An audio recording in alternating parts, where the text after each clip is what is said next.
Hello friends, आप सभी का हमारी चैनल एडू कॉर्नर स्टडी में स्वागत है। चलिए शुरू करते हैं आज की करंट अफेयर्स। आज का पहला क्वेश्चन है, निम्न में से किस देश ने उन्नत मिसाइल रक्षा प्रणाली एरो 2 का सफल परीक्षण किया? तो इसका आंसर है इजराइल। इजराइल ने उन्नत मिसाइल रक्षा प्रणाली एरो 2 का सफल परीक्षण किया।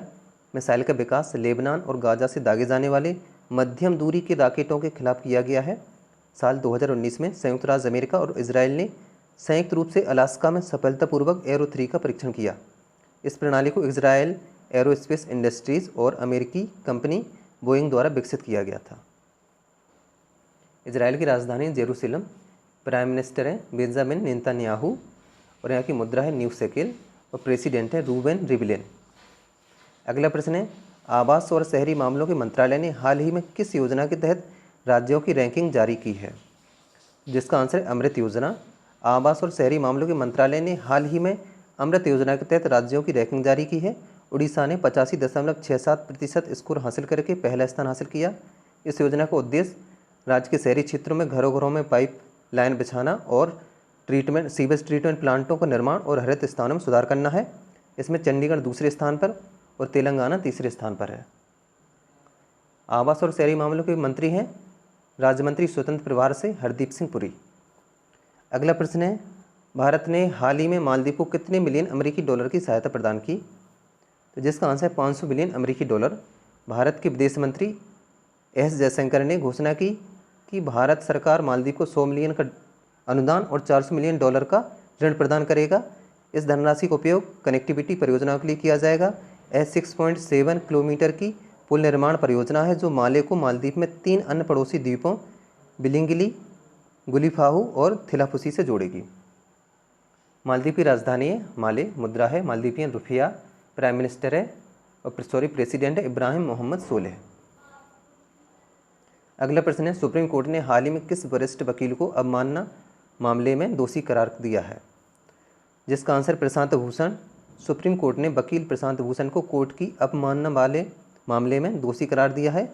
27 जून को प्रशांत भूषण ने अपने ट्विटर हैंडल से एक ट्वीट सुप्रीम कोर्ट के खिलाफ और दूसरा ट्वीट मुख्य न्यायाधीश एस ए बोबड़े के खिलाफ किया था। अगला प्रश्न है, सऊदी अरब ने किस देश के लिए अपने ऋण और तेल की आपूर्ति को समाप्त कर दिया है जिससे दोनों देशों के बीच दशकों पुरानी दोस्ती खत्म हो गई है? इसका आंसर है पाकिस्तान। सऊदी अरब ने पाकिस्तान के दशकों पुराने रिश्ते तोड़ने का ऐलान कर दिया है।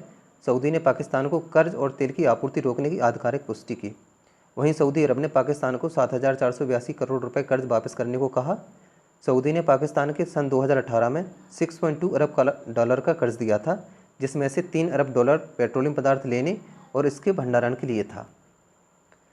सऊदी अरब की राजधानी रियाद, यहाँ के किंग सलमान और यहाँ के क्राउन प्रिंस हैं मोहम्मद बिन सलमान और यहाँ की मुद्रा है सऊदी रियाल।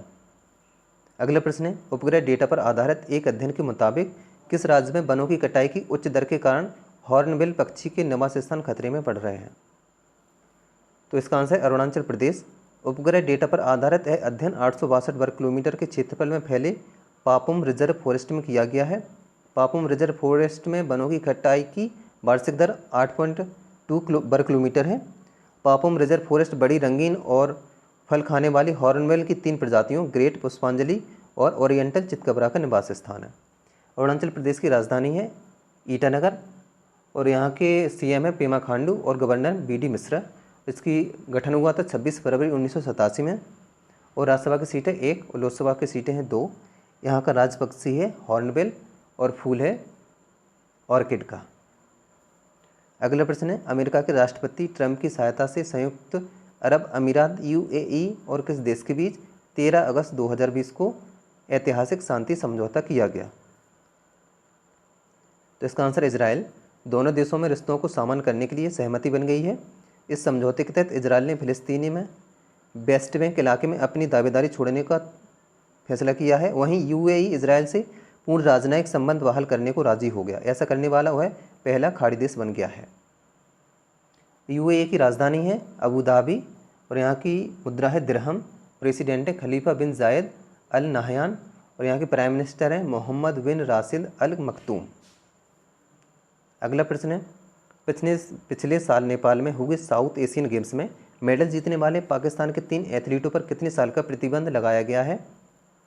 तो इसका आंसर है 4 साल। पाकिस्तान के 3 खिलाड़ियों के खिलाफ डोप टेस्ट में फेल होने के बाद उनके पिछले साल के साउथ एशिया गेम्स के मेडल वापस ले लिए गए हैं। इन खिलाड़ियों पर 4 साल का बैन 3 दिसंबर 2019 से लागू हो गया, जो 2 दिसंबर 2023 तक लागू रहेगा। इस नियम के मुताबिक तीनों से पदक छीनकर उनके पिछले वाले एथलीटों को प्रदान किए जाएंगे। नेपाल की राजधानी काठमांडू, यहाँ की मुद्रा है रुपया, और यहाँ के प्राइम मिनिस्टर हैं KP शर्मा ओली और प्रेसिडेंट हैं विद्या Devi Bhandari. South Asian games की स्थापना हुई थी 1984 में, और जो पहला खेल खेला गया था काठमांडू नेपाल में, और प्रति 2 वर्ष में आयोजित किया जाता है इसे। और जो आने वाला जो खेल है वो लाहौर पाकिस्तान में खेला जाएगा सन 2021 में। अगला प्रश्न है, हाल ही में किस देश के सुमात्रा द्वीप पर माउंट सिनाबंग ज्वालामुखी में पुनः उद्गार हुआ है? इसका आंसर इंडोनेशिया। हाल ही में इंडोनेशिया के सुमात्रा द्वीप पर माउंट सिनाबंग ज्वालामुखी में पुनः उद्गार हुआ है। उल्लेखनीय है कि लगभग 400 वर्षों की निष्क्रियता के बाद यह ज्वालामुखी वर्ष 2010 में पुनः सक्रिय हुआ था। वर्ष 2010 के बाद 2014 और फिर 2016 में भी इसमें उद्गार हो चुका है। इंडोनेशिया की राजधानी जकार्ता, यहाँ के जो प्रेसिडेंट हैं जोको विडोडो और वाइस प्रेसिडेंट हैं मारूफ आमीन, यहाँ की मुद्रा है इंडोनेशियन रुपया। अगला प्रश्न है, हाल ही में किस देश ने कोविड-19 के प्रकोप का मुकाबला करने के लिए एंटीगुआ और बारबूडा को $1 मिलियन की राशि दी?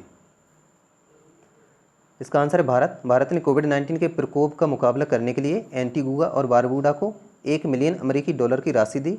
इसका उद्देश्य देश में स्वास्थ्य के बुनियादी ढांचे में सुधार करना है। भारत ने कैरीकॉम के तहत कैरिबियाई समुदाय को इस सहायता राशि की पेशकश की है। एंटीगुआ और बारबूडा जो हैं उत्तरी अमेरिकी महाद्वीप में कैरिबियन क्षेत्र में एक द्विद्वीपीय देश हैं। यह कैरिबियन सागर और आंध्र सागर को जोड़ते हैं। कैरिबियन सागर और आंध्र सागर को जोड़ते हैं। अगला प्रश्न है, विश्व अंगदान दिवस प्रतिवर्ष कब मनाया जाता है? तो जिसका आंसर है 13 अगस्त।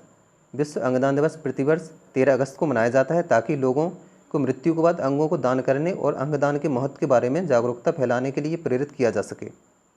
भारत के स्वास्थ्य और परिवार कल्याण मंत्रालय ने नई दिल्ली में 2010 में 6वां विश्व और पहली बार भारतीय अंगदान दिवस और अंगदान कांग्रेस का शुभारंभ किया था।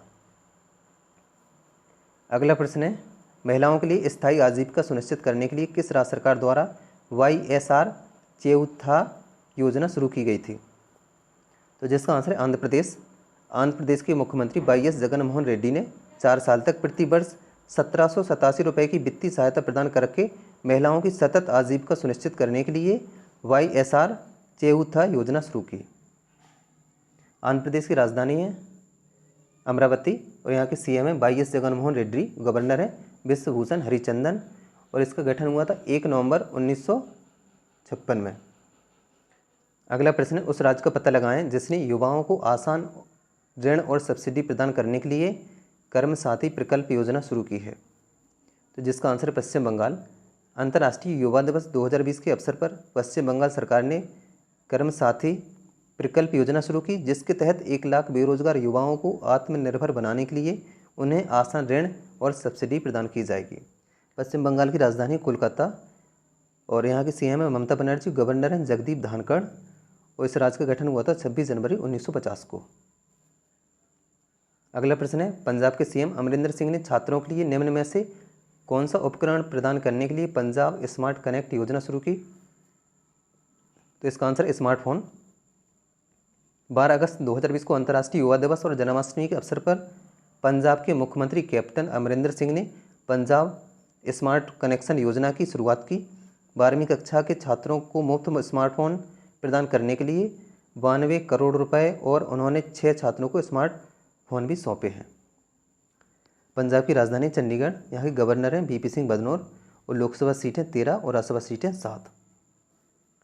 अगला प्रश्न है, भारत का सबसे गहरा भूमिगत रेलवे वेंटिलेशन शाफ्ट किस मेट्रो रेल निगम द्वारा पूरा किया गया है? तो जिसका आंसर है कोलकाता मेट्रो। हाल ही में भारत का सबसे गहरा भूमिगत रेल वेंटिलेशन शाफ्ट जो कोलकाता के ईस्ट वेस्ट मेट्रो लाइन का एक महत्वपूर्ण हिस्सा है पूरा हो चुका है। भूमिगत रेल वेंटिलेशन शाफ्ट 15 मंजिला इमारत के बराबर है।